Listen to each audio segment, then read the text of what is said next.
जय गौ माता। जय गौ माता। डॉक्टर साहब, एक विषय था कि कर्म सन्यासी से कर्म योग कैसे अच्छा है। बहुत अच्छा प्रश्न है इस राजेश जी। विषय पे हमको आपसे बात करना था, तो थोड़ा सा आप इसके बारे में बताएं। बहुत अच्छी बात है। देखिए, कर्म सन्यासी से कर्म योग हर मामले में अच्छा माना जाता है। इस विषय में यह बहुत स्पष्ट है कि कर्म योग कौन है, कर्म सन्यासी कौन है। तो कर्म योगी के बारे में लिखा हुआ है कि जो व्यक्ति निष्काम भक्ति करता है, किसी से आसक्ति नहीं रखता है, किसी से द्वेष नहीं रखता है, वह कर्म योगी होता है।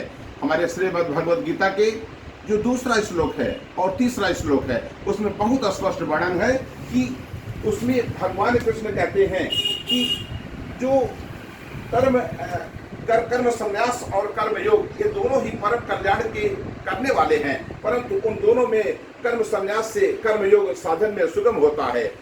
श्रेयम, इस बात एक इनका श्लोक है, तीसरा श्लोक कि गेय नृत्य सन्यासी यो न दृष्टि न कांड क्षति निर्द्वंदो ही महाबाहो सुखम बंधात प्रमुच्यते। हे अर्जुन, जो पुरुष न किसी से द्वेष रखता है, न किसी से आसक्ति रखता है, वह निश्चित रूप से परम पद को प्राप्त करने वाला व्यक्ति है। वह मेरे तक सीधे पहुंच जाता है।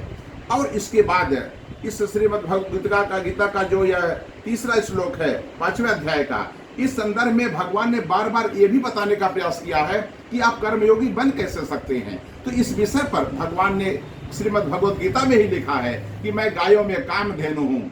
हमारे भगवान ने पुराण में भी इसका वर्णन किया है कि गौ मध्य समाम्यहन, मैं तो गायों के बीच में रहता हूँ। भगवान ने बार बार इस बात को बताया कि अगर आप कर्मयोगी बनना चाहते हैं तो आपको गाय का दूध पीना पड़ेगा।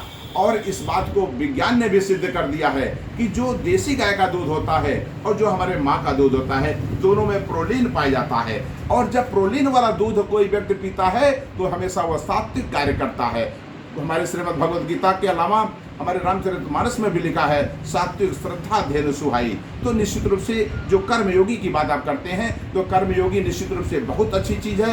यह व्यक्तित्व वह व्यक्तित्व है जो व्यक्तित्व प्राप्त करने के बाद व्यक्ति लोक और परलोक दोनों का सुख प्राप्त करता है। और इसके लिए इस कलयुग में, कलिकाल में हमें गौ माता की सेवा करना होगा, गौ माता के दूध को अपने अंदर लाना होगा, गौ माता के गोमूत्र और गो जो घी है, इस सब का प्रयोग करना पड़ेगा। निश्चित रूप से हम कर्मयोगी हो जाएंगे और तब हम भगवान के परम गति को प्राप्त करेंगे। हमारा लोक परलोक दोनों सही हो जाएगा। बहुत बहुत धन्यवाद। जय गौ माता। जय गौ माता।